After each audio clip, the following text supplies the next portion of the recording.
The Intergalactic Threat Assessment Bureau maintained files on approximately 47 billion species across 6 major galactic arms. Most of these files contained the usual invasion potential, technological advancement curves, territorial expansion patterns, and the occasional note about particularly aggressive mating rituals that might spill over into neighboring systems. Standard bureaucratic fare, really. The kind of paperwork that kept the galaxy's most advanced civilizations feeling smugly superior to their less evolved neighbors.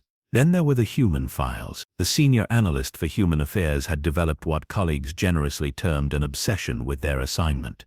Others, less diplomatically inclined, suggested therapy. The analyst's office had become a monument to organized paranoia.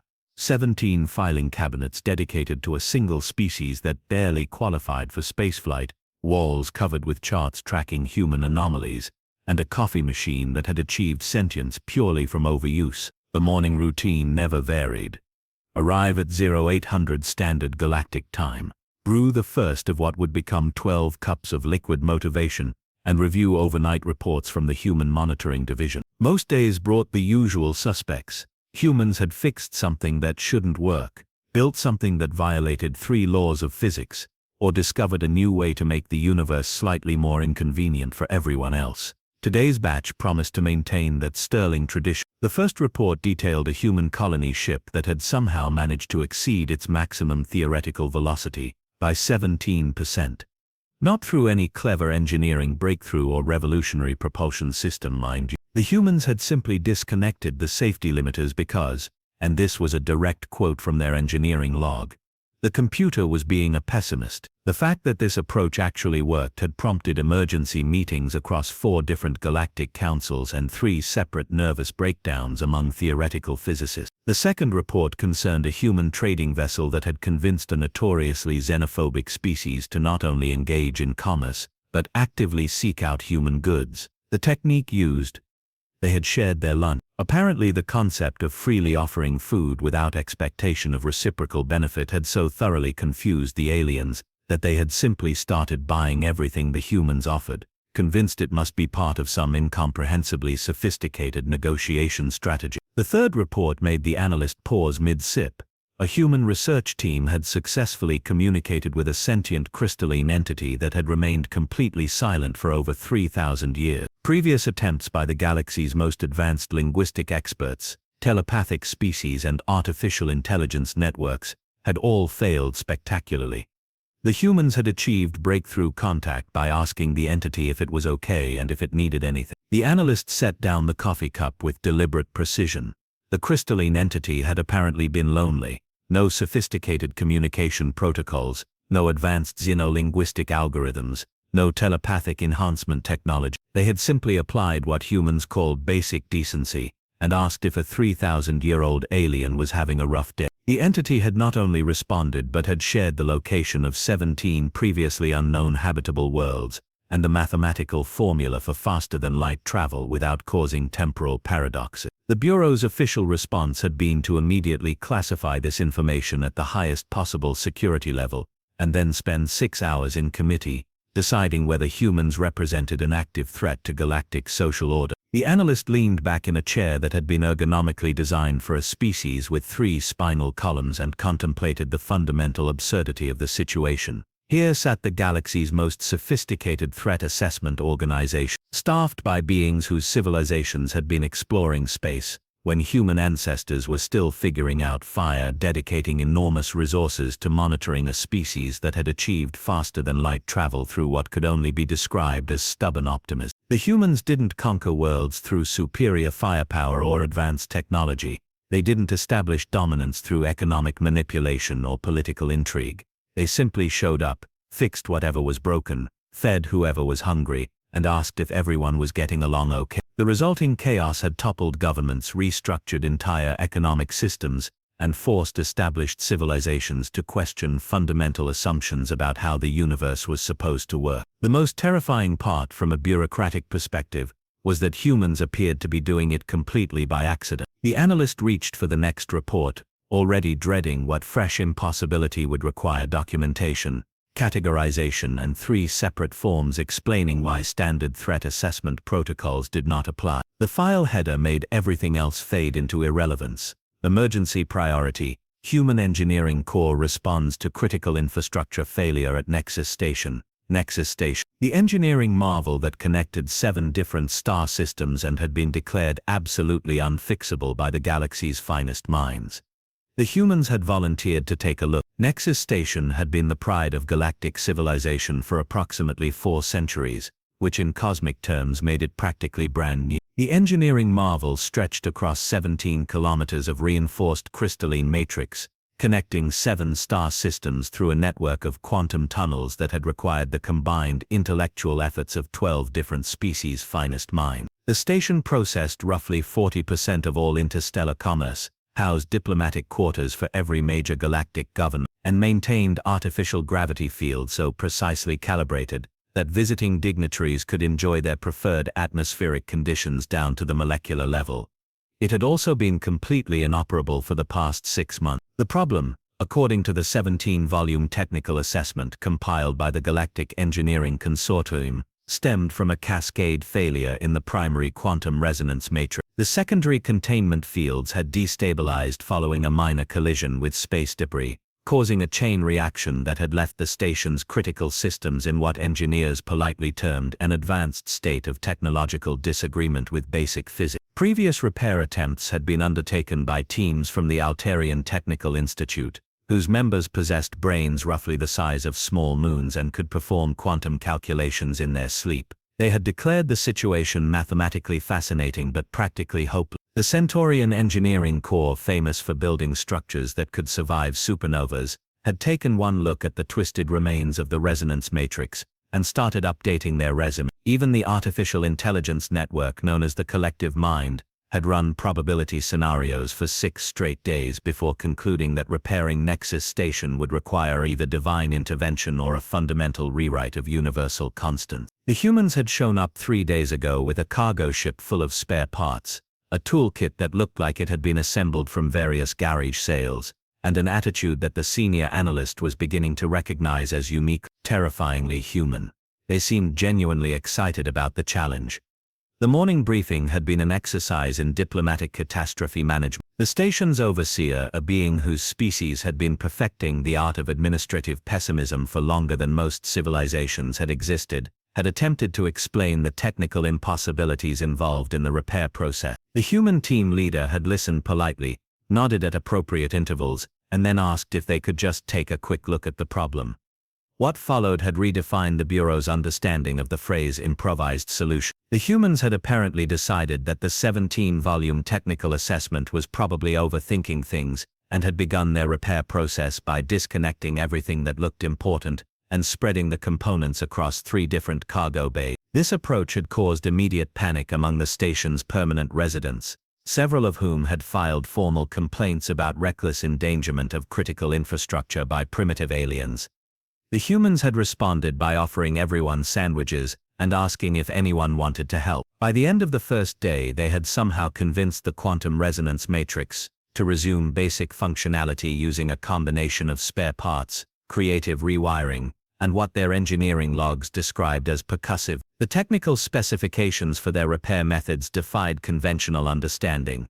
They had bypassed 17 different safety protocols, ignored 4 fundamental laws of physics, and replaced a crucial component with something they called duct tape. The station's artificial intelligence had attempted to file a formal protest about unauthorized modifications to its neural architecture, only to discover that the humans had somehow improved its processing efficiency by 23%. The AI had then spent 6 hours trying to understand how this was possible before concluding that human engineering techniques operated according to principles that transcended traditional logic. The second day had brought even more alarming development. The humans had not only restored full functionality to all critical systems, but had begun implementing what they termed upgrade. These improvements included more efficient power distribution, enhanced structural integrity, and a completely redesigned waste management system that had somehow become 30% more effective than the original design. The most disturbing aspect of the entire process, from the analyst's perspective, was the humans' complete lack of awareness that they were doing anything unusual. Their engineering logs read like casual conversation, found a bottleneck in the primary conduit system, so we rerouted it through the secondary manifold. Seems to work better this way. The quantum containment field was a bit wobbly, so we added some stabilizers. Much more stable. Fixed the gravity generators. They were working too hard. Should last longer now. The Galactic Engineering Consortium had dispatched a team of observers to document human repair techniques for future reference. Their preliminary report had been classified at the highest security level, and had apparently caused 3 senior engineers to request immediate transfers to different galaxies. The final status update from Nexus Station had arrived that morning, and the analyst had read it 17 times, each reading increasing both fascination and existential dread. The humans had not only completed all repairs ahead of schedule, but had left the station operating at 112% of original efficiency. They had politely declined any payment for their services, explaining that they had learned a lot from the experience, and were grateful for the opportunity to tinker with such interesting technology. The station's overseer had filed a formal request with the Bureau asking whether humans should be classified as an engineering resource or a potential threat to galactic infrastructure stability. The request had been forwarded to 7 different committees, all of whom had immediately scheduled emergency sessions to discuss the implications. The analyst reached for what would be the 15th cup of coffee that day, and contemplated the growing certainty that humanity represented something far more dangerous than a military threat or economic competitor. They were beginning to suspect that humans might be something the galaxy had never encountered before, a species that genuinely believed problems existed to be solved, rather than endured. The next report in the queue promised to make that suspicion significantly more complicated. The emergency protocol alert had arrived at 0347 Standard Galactic Time, which meant the analyst had been awakened by the kind of urgent notification typically reserved for imminent galactic wars, supernova events, or administrative budget deadline. The message header had been refreshingly direct: immediate classification required, potential psychological contamination event, human origin suspected. What followed had been a detailed report that challenged the fundamental assumptions about how civilized species were supposed to think. The first documented case had emerged from the Altarian Technical Institute, the same organization whose members possessed moon-sized brains and had previously declared Nexus Station mathematically unfixable. A junior researcher, whose species had spent the last 3,000 years perfecting the art of accepting technological limitations, had submitted a proposal for improving their quantum computation matrix. The proposal had been deemed theoretically impossible, but practically intriguing, and had somehow resulted in a 15% increase in processing efficiency. The researcher's supervisor had demanded an explanation for this unprecedented innovation. The response had been both simple and terrifying. I thought about what the humans would do. Within 2 weeks, the phenomenon had spread throughout the institute. Researchers who had spent centuries accepting that certain problems were inherently unsolvable were suddenly asking dangerous questions like, what if we tried a different approach, and why does it have to be impossible? The institute's productivity had increased by 40%. Their innovation rate had tripled, and their administrative council had declared a state of emergency. The second documented outbreak had occurred at the Centaurian Engineering Corps, where a maintenance supervisor had observed humans repairing Nexus Station, and had begun wondering why standard protocols required 17 different approvals for basic equipment modification. The supervisor had implemented a streamlined approval process that reduced bureaucratic delays by 60%, and had accidentally discovered 3 new applications for existing technology in the process. The Corps' leadership had responded by instituting mandatory psychological evaluations for all personnel who had been exposed to human engineering technique. The evaluations had revealed that approximately 30% of their workforce was now suffering from what psychologists had termed solution-oriented thinking patterns, and an alarming tendency to view challenges as opportunities rather than obstacles. The third outbreak had been the most disturbing because it had occurred among the vegan collective, a species whose entire civilization was built around the concept of harmonious acceptance of natural limitation. A diplomatic attaché who had attended a human cultural exchange program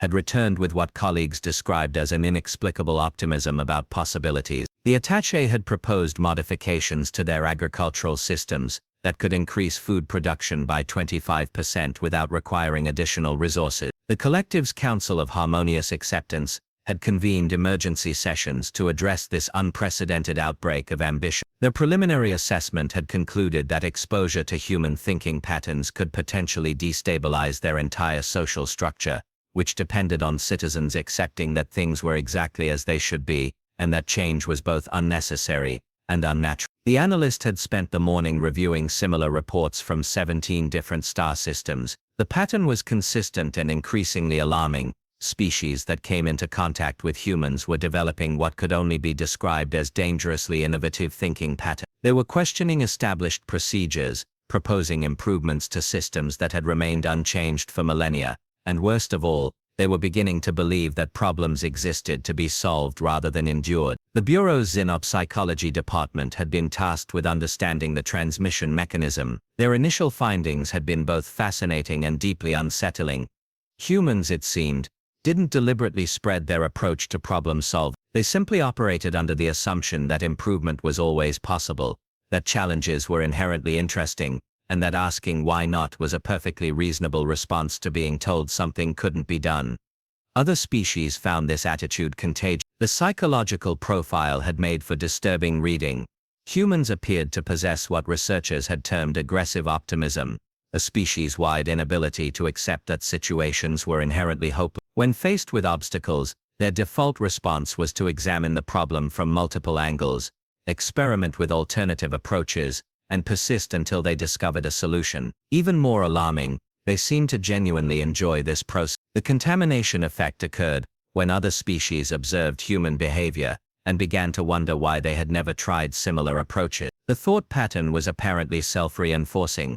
Once individuals began questioning established limitations, they discovered that many supposedly impossible problems were simply problems that no one had bothered to solve creatively. The Bureau's Crisis Management Division had convened daily meetings to address what they were now officially terming the innovation emergent. The meetings had produced 17 different committees, 43 subcommittees, and a comprehensive report recommending the establishment of additional committees to study the committee formation process. The irony that this bureaucratic response perfectly demonstrated why human approaches were proving so effective had been noted in the margin of the report but had not been officially discussed. The most recent development had elevated the situation from emergency to existential crisis. A joint research team comprising members from 12 different species had submitted a proposal for collaborative problem-solving initiatives based on human methodology. The proposal had suggested that perhaps the galaxy's various civilizations could benefit from adopting human approaches to challenges,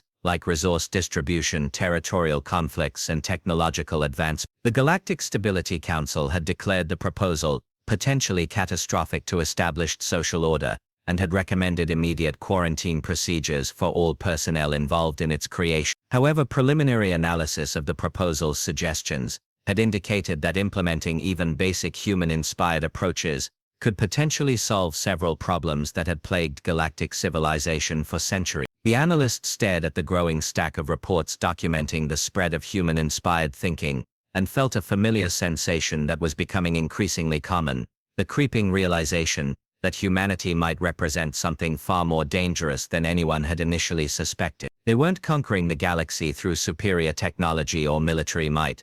They were conquering it by inspiring other species to believe that things could be better. The final report of the day had arrived from the Philosophical Consortium of Advanced Civilizations, whose members had spent the last 5,000 years perfecting the art of accepting cosmic inevitability. Their emergency statement had been brief and profoundly disturbing.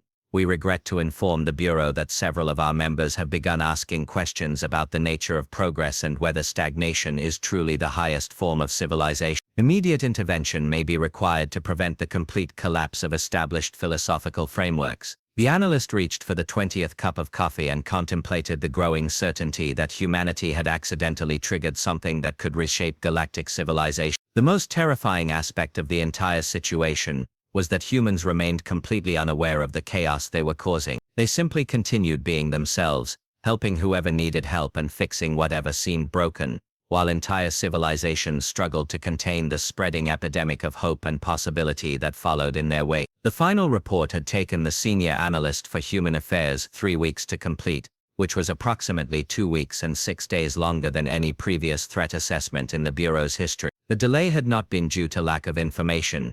The human files had expanded to occupy 47 filing cabinets and required a dedicated storage facility. The delay had been caused by the increasingly uncomfortable realization that traditional threat assessment categories were fundamentally inadequate for describing humanity. The opening paragraph had been rewritten 17 times before the analyst had settled on what might charitably be called bureaucratic honesty.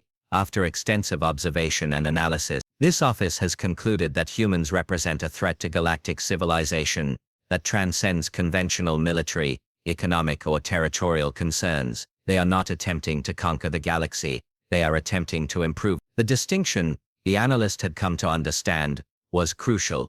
Traditional threats could be countered through established protocols, superior firepower, economic sanctions, diplomatic isolation, or strategic alliances. Humans had rendered these approaches obsolete, not through any deliberate strategy, but through their apparent inability to understand that problems were meant to be permanent. They approached each challenge with the same inexplicable optimism, the same willingness to experiment with solutions, and the same genuine bewilderment when told that something couldn't be improved.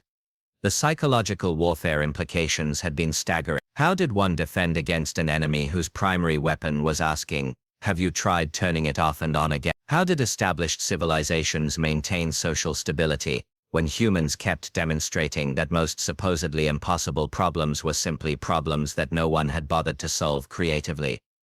The Bureau's response had been predictably bureaucratic and spectacularly counterproductive. The Galactic Quarantine Protocol had been implemented to limit human contact with other species, theoretically containing the spread of innovative thinking patterns. Special isolation facilities had been constructed to house individuals suffering from human-inspired cognitive disorders. Educational programs had been developed to inoculate citizens against dangerous concepts like continuous improvement and solution-oriented approaches.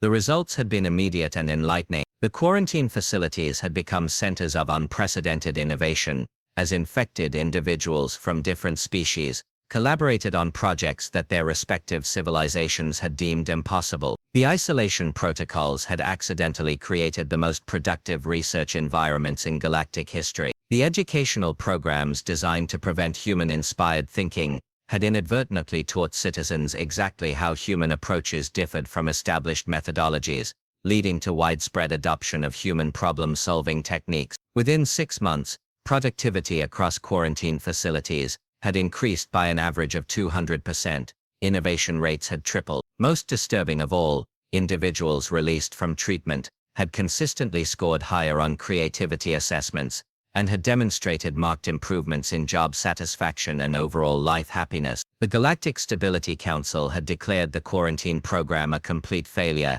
and had immediately authorized the formation of a committee to study why their anti-human measures were producing pro-human results. The committee had spent 3 months analyzing the problem before reaching the inevitable conclusion that attempting to contain human influence required understanding human methods, and understanding human methods inevitably led to appreciating their effectiveness. The analyst had included this observation in the report with barely concealed amusement.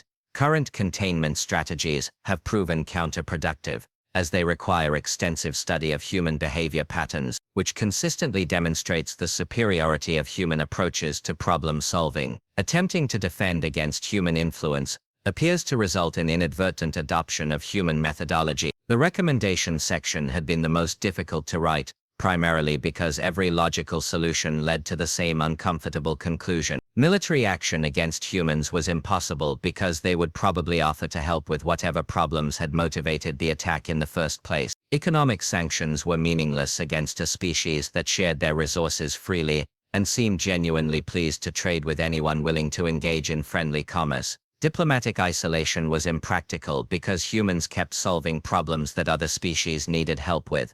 Analysts had eventually settled on what could only be described as cosmic surrender disguised as policy. This office recommends that the Bureau formally reclassify humans from potential threat to inevitable reality, and begin developing frameworks for managing a galaxy in which approaches to problem solving become increasingly prevalent. The supporting documentation had outlined a comprehensive strategy for what the analyst privately thought of as graceful defeat. Rather than attempting to contain human influence, galactic civilization would begin systematically adopting human methodologies, Educational curricula would be updated to include courses on innovative thinking patterns and solution-oriented approaches. Government agencies would implement human-inspired efficiency improvements. Research institutions would establish collaborative programs with human scientists and engineers. The most radical recommendation had been saved for last: the establishment of a new department within the Bureau dedicated to identifying problems that could benefit from human-style solutions and actively requesting human assistance in addressing them. Rather than monitoring humanity as a threat, galactic civilization would begin treating them as a resource. The final paragraph had practically written itself. Humans appear to be constitutionally incapable of accepting that problems are permanent or that improvement is impossible. This characteristic, while initially alarming to civilizations built around accepting limitations, may represent the greatest opportunity for advancement in galactic history. This office recommends that we stop trying to contain human influence and begin learning from. The report had been submitted with a cover memo that the analyst had kept deliberately brief. Attached, please find the final assessment of humanity's threat potential. Summary: they're not trying to conquer us, they're trying to help us. The latter may be significantly more dangerous to our current way of doing things, and infinitely more beneficial to our future. 3 days after submission, the analyst had received notification of immediate reassignment to the newly created Department of Human Collaboration, with instructions to begin identifying galactic problems that could benefit from human intervention. The first item on the department's agenda was addressing the Bureau's chronic inefficiency problems. The analyst had scheduled a consultation with a human organizational management specialist for the following week. The irony that the galaxy's most sophisticated threat assessment organization was now seeking help from the species they had spent years trying to contain was not lost on anyone involved. Outside the office window, human ships continued their routine patrols of the trade routes, their crews blissfully unaware that they had accidentally triggered the largest organizational restructuring in galactic history. Simply by being themselves, they would continue fixing things that were broken, helping people who needed assistance, and asking if everyone was getting along okay, while entire civilizations struggled to adapt to the revolutionary concept that problems existed to be solved. The analyst smiled and reached for the first cup of coffee in what promised to be a significantly more optimistic day.